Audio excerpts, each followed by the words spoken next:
111-ամյա արդիականություն, հայոց ցեղասպանությունը եւ փոփոխվող տարածաշրջանը խորագրով առաջարկ Հայաստանին նախաձեռնող խմբի խորհրդաժողովը կլոր սեղանի շուրջ է համախմբել հեղինակավոր պատմաբանների, թուրքագետների, ցեղասպանագետների, ոլորտի առաջատար փորձագետների։ Խորհրդաժողովին մասնակցում է նաեւ Գագիկ Ծառուկյանը։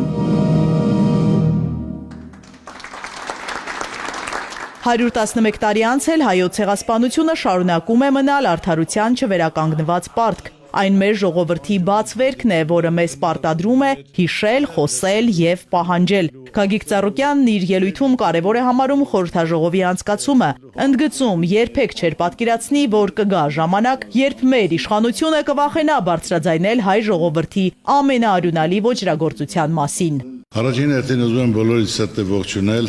շնորհակալ եմ կազմակերպելու համար։ Ամենակարևորը այստեղ հավաքվածներից ես նայում եմ, երևի 10% Բարգավաճ Հայաստան կուսակցությունից կլինեն, թե ոչ, իսկ մնացածը բոլորը մասնագետներ, ովքեր սրտացավ են տվյալ հարցի շուրջ։ Մենք չենք կարող անտեսել մեր ապրածը, մեր կյանքը, մեր պատմությունը ու երբեք մենք չենք կարող մտածել, որ կգա ժամանակը, որ իշխանությունը կվախենա նայի Արարատին, կամ կվախենա խոսի ցեղասպանությունից, կամ կվախենա խոսի Արցախից, դա մեզ պատիվ չի բերում, ազգ, պետություն, դա դարերի պատմություն ունի, պետությունը ուժեղ է, հզոր է իր պատմությամբ, իր կենսագրությամբ, մենք դրանով հպարտացել ենք, դա պատմություն է, ուժը, հզորությունը։ Իմ մայրը միշտ իմ տատու պապը մորական կողմի, որ ասում Ալաշկերտից ենք 15 տարեկան հասակում եկել են, հիմնել են, ընտանիք են կազմել, ու միշտ ասելով, հիշելով մենք չենք կարող մեր պատմությունը մոռանանք։ Ցանկացած բարդ խնդիրներ, պատմական խնդիրներ պահանջում են հանդիպումներ, քննարկումներ, իրար լսելու, քննարկելու, ասելու,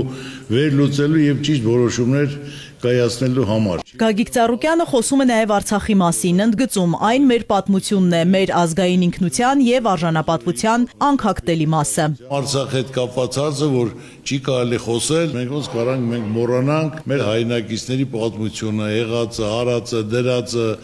կամ քանդելով եկեղեցիները, վերացնելով մեր արվեստ, մշակույթ, դա ոնց դա չարիք է, դա ոնց կարաս դա մասին չասել։ Արցախում երեխաներ շրջափակված ժամանակ կազմակերպել ենք, այդ ժամանակահատվածում բոլոր ծնված երեխաներին խաչեր ենք ուղարկել։ Դա պատմություն է, որ նրանք պետք է հիշեն որտեղ են ծնվել, ինչ ա եղել, ինչ ուշադրություն, ինչ վերաբերմունք։ Այսօր հավաքվել են ամենալավ մասնագետները տվյալ ոլորտի, որ լիարժեք տիրապետում են, փորձել ունեն գիտելիքներ, իրենց մոտեցումներն էլ, որ լսենք, քննարկումը ասենք եւ վերջնական մեր որոշումը, մեր տեսակետը մենք կարողանանք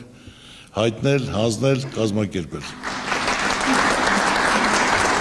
Ցեղասպանության ճանաչումը ոչ թե անցյալի մասին է, այլ Հայաստանի ներկա եւ ապագա անվտանգության, ընդգծում է արտակարգ եւ լիազոր դեսպան Արա Այվազյանը։ Հավելում, անպատժելիությունը կանաչ լույս վառեց նոր ագրեսիաների համար, ինչի ականատեսը եղանք Արցախում։ Դիվանագետը մտահոգություն է հայտնում, ապրիլի 24-ն աստիճանաբար վերածվում է սոսկ ձևական արարողակարգի, կորցնելով քաղաքական ու անվտանգային բովանդակությունը։ Ինչ է տեղի ունենում այն ազգի հետ, որը պահպանում է հիշողությունը որպես ձև, բայց կորցնում է այն որպես բովանդակություն։ Պատմությունը այս բանը չի ավարտվում, այն շարունակում է, բայց արդեն առանց մեզ որպես այդ պատմության սուբյեկտ։ Եթե մենք այսօր չենք խոսում, չենք կոչում իրերը իրենց անուններով, եթե հրաժարվում ենք մեր իսկ լեզվից եւ հիշողությունից, պետք է հստակ գիտակցենք, սա պարզապես քաղաքական ընտրություն չէ։ Սա հրաժարում է մեր պատմությունից, մեր ներկայությունից եւ մեծ հաշվով մեր ապագայից։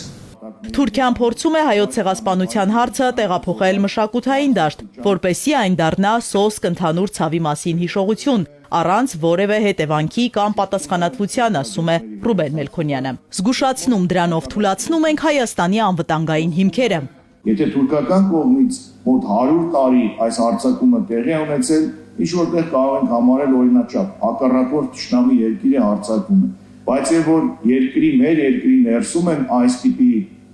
թեմաներ ու խոսույթներ ակտիվանում, սա ոչ միայն անհասկանալի է, այլև անթույլատրելի է։ Այսօր խոսում է հայ-թուրքական սահմանի բացման մասին, թուրքական կողմը առաջարկում է այդ սահմանային ուղեկալը անվանել Թալյատ Փաշայի անունով։ Մենք առաջարկում ենք մոռանալ մեր երախտավորներին, հերոսներին եւ այլն։ Սա ոչ օրինաչափ եւ ոչ adekvat արձագանք է։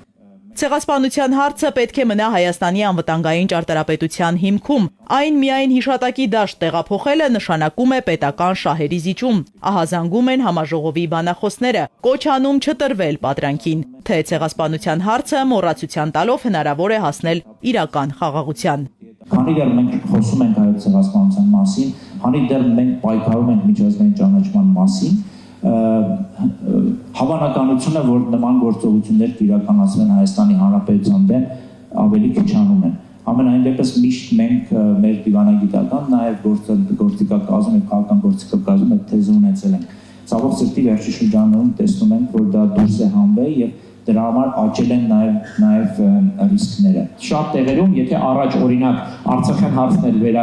ձևակերպում որպես անգլերեն ասում են դրան disputed territory, այսինքն վիճարկելի տարածք, այսօր օրինակ Սյունիքն են արդեն որոշ տեղերում կոչում disputed territory, որպես վիճարկվող տարածք։ Այսինքն սա այն աշխատանքի արդյունքն է, որ անում է Ադրբեջանը, պարբերաբար նշելով, որ այս տարածքում եւս կան խնդրահարույց պատասխանատվության եւ այլ նմանատիպ ուրեմն հարցեր։ Եվ դժվար է պատկերացնել, որ այսպիսի իրադրությունում նույնիսկ ստորագրված փաստաթղթերը, որով մեծ կասկածի տակ է, կարող են փոխել Ադրբեջանում ամենուր կերտվող այս իրականությունը, որն ակնհայտորեն ունի ցեղասպանական բնույթ, այլ ոչ թե խաղաղության։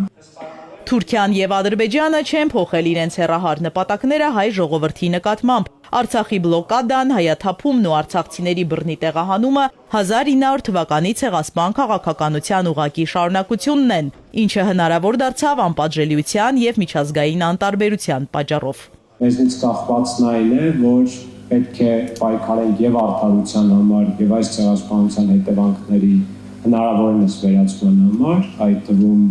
մեր ժառանգության պաշտպանության, Արցախի ժողովրդի վերադարձի համար եւ նաեւ հետագա ցեղասպանական ակտերի ու ոչրագործությունների կանխարգելման համար հայ ժողովրդի դեմ, որի գլխավոր